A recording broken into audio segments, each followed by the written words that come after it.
Surtout ne lâche pas ma meuf. On va s'en sortir, Rose. Fais-moi confiance. Je te fais confiance. Arrête. Arrête. Maintenant.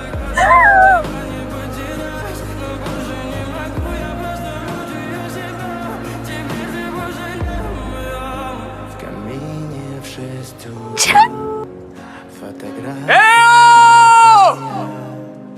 Est-ce que quelqu'un m'entend? Je n'abandonnerai jamais. Je te le promets.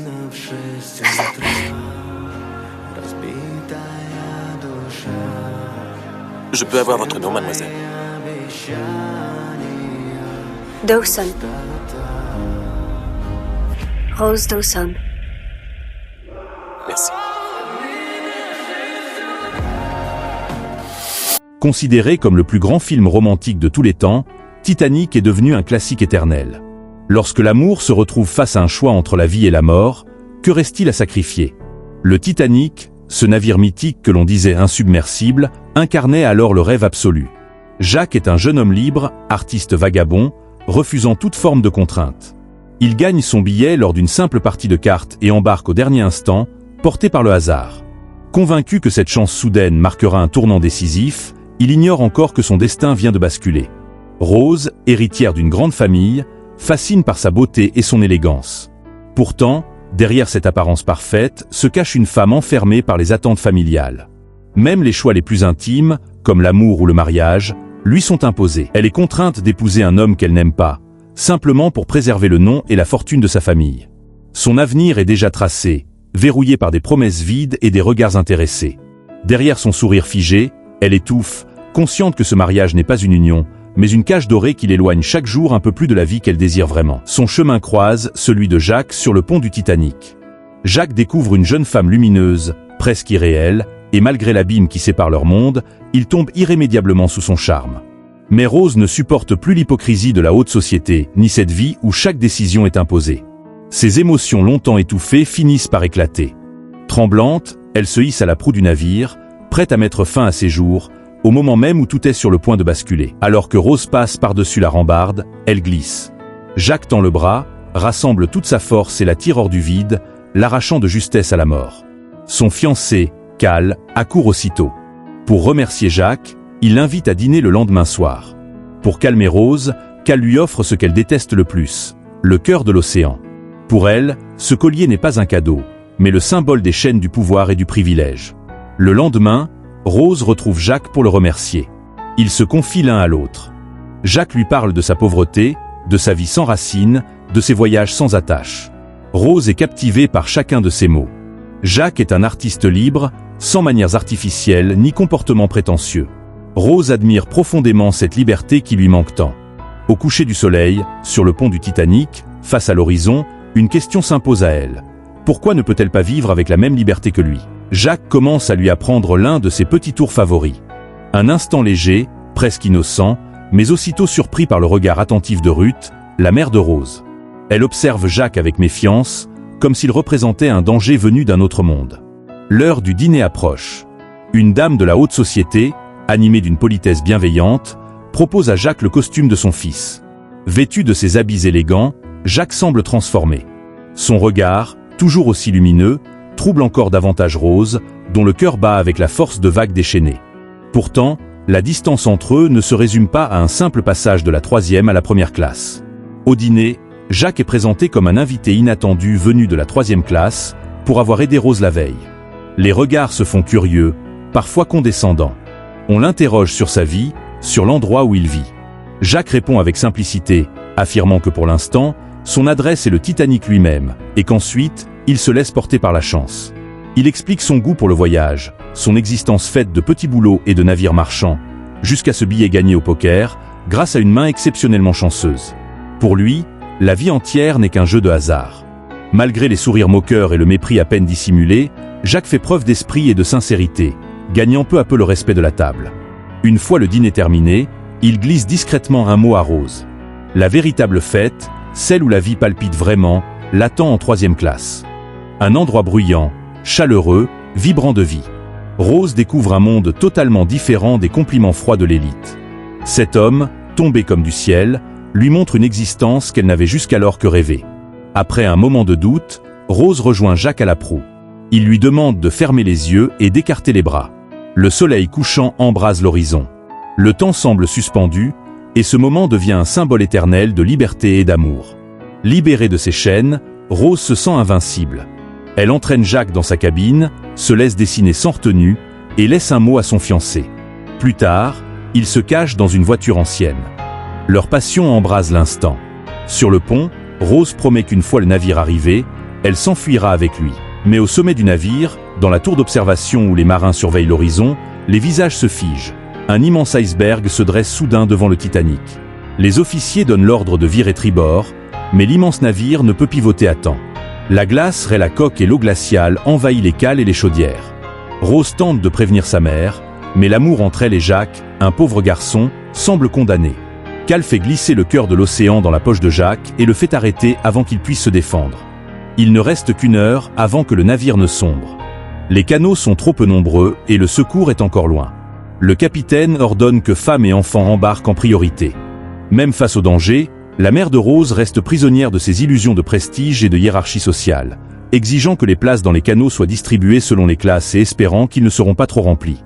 L'eau monte, glaciale et impitoyable, et il n'y a pas assez de bateaux pour tous. La moitié des passagers est condamnée. Rose refuse de quitter le navire, brisée par l'égoïsme de sa mère. Pendant ce temps, Jacques est prisonnier dans la cale, menacé par l'eau qui monte rapidement. Déterminée à le sauver, Rose cherche désespérément la clé, mais lorsqu'elle ne la trouve pas, elle saisit une hache d'incendier et d'un coup puissant, brise ses menottes. Sur le pont, le Titanic devient le théâtre de la nature humaine dans toute sa complexité. Certains se battent pour survivre à tout prix, tandis que d'autres semblent accueillir la mort avec une étrange sérénité. Il n'y a pas de cris, seulement une acceptation calme. Même au bord de la faim, beaucoup choisissent de faire face à la mort avec dignité. Le capitaine, incapable de se pardonner, décide de rester avec son navire jusqu'au bout. Les violonistes continuent de jouer, offrant à leurs passagers un dernier réconfort. Malgré la catastrophe, ils restent fidèles à leur art, jusqu'à l'ultime instant.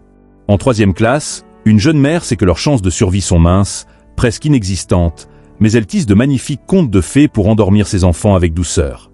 Un couple âgé s'embrasse en silence, les larmes aux yeux, allongés côte à côte, attendant la fin.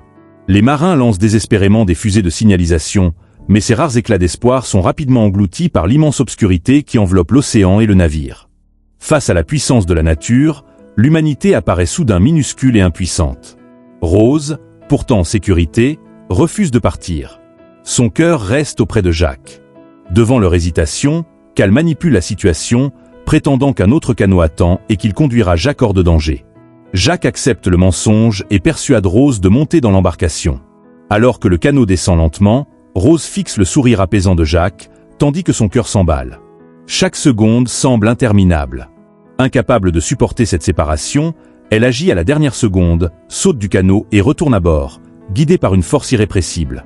Rose et Jacques se retrouvent et s'enlacent. S'ils doivent mourir, ce sera ensemble. Ce choix fait basculer Cal dans une rage incontrôlable.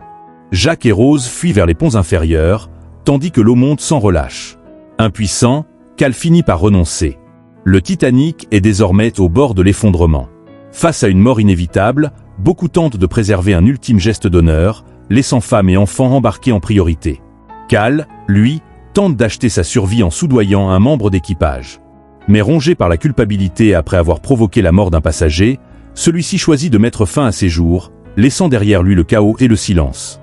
Prêt à tout pour survivre, Cal va jusqu'à l'impensable. Il trouve une petite fille perdue dans un recoin du navire et s'en sert comme d'un passe-droit pour obtenir une place dans un canot. Pendant ce temps, Jacques et Rose courent vers l'endroit où leurs chemins se sont croisés pour la première fois. La proue a déjà disparu sous les flots, tandis que la poupe se dresse dans les airs comme un dernier cri de défi. Quelques instants plus tard, le Titanic s'enfonce entièrement dans l'océan. L'eau glaciale ne pardonne rien. Même les plus forts sont paralysés en quelques secondes. Dans la panique, Rose est entraînée sous l'eau par un survivant désespéré qui tente de s'agripper à elle. Jacques surgit à temps et la sauve de justesse. Il repère un morceau de bois capable de flotter, mais assez solide pour une seule personne. Sans hésiter, il laisse à Rose la seule chance de survivre. À la frontière entre la vie et la mort, ils se font une dernière promesse silencieuse. Rose doit vivre, quoi qu'il arrive, sans jamais renoncer, même lorsque tout semble perdu. Autour d'eux, une vingtaine de canots flottent sur l'eau noire, mais un seul osera revenir chercher d'éventuels survivants, laissant l'océan avaler le reste dans un silence glaçant. Lorsque Rose aperçoit enfin la lueur du canot revenu chercher des survivants, Jacques a déjà disparu sous les eaux. Il a offert sa vie à l'amour qu'il portait. Le cœur lourd, Rose le laisse doucement se fondre dans l'Atlantique. Elle s'accroche à sa promesse de survivre et lutte de toutes ses forces contre le froid glacial, sachant qu'elle doit atteindre ce canot, sinon l'obscurité sans fin l'engloutira et son âme se perdra dans l'emprise glaciale de l'océan. Puis, rassemblant ses dernières forces, Rose saisit un sifflet bleu et souffle dedans, célébrant son amour pour la vie, son désir de continuer à vivre et son attachement éternel à Jacques. Après le naufrage, l'équipage note les noms des survivants. Elle prend le nom de Dawson et s'appelle désormais Rose Dawson, portant avec elle les rêves et l'espoir de Jacques. 84 ans plus tard, une Rose âgée revient à la proue d'un navire au-dessus de l'Atlantique. Tout semblait s'être passé hier. Le temps avait emporté sa beauté, le désastre avait emporté son amour, mais les souvenirs restaient intacts, refusant de s'éteindre. Sous les vagues, le Titanic reposait, silencieux. Rose saisit le cœur de l'océan et le laissa glisser dans la mer profonde, le laissant sombrer avec sa peine et son amour. Les photos disposées près de son lit racontaient le reste de l'histoire. Pour honorer l'amour de Jacques, Rose avait construit une vie pleine de sens. Cette nuit-là, dans ses rêves, elle retourna à l'âge de 17 ans, à cette nuit unique qui avait changé sa vie à jamais. Tous les passagers du Titanic semblaient l'attendre, et bien sûr, Jacques était là, à ses côtés. À cet instant, l'amour traversait le temps et dépassait la frontière entre la vie et la mort. Que tous ceux qui regardent trouvent un amour capable de durer toute une vie, et bien au-delà.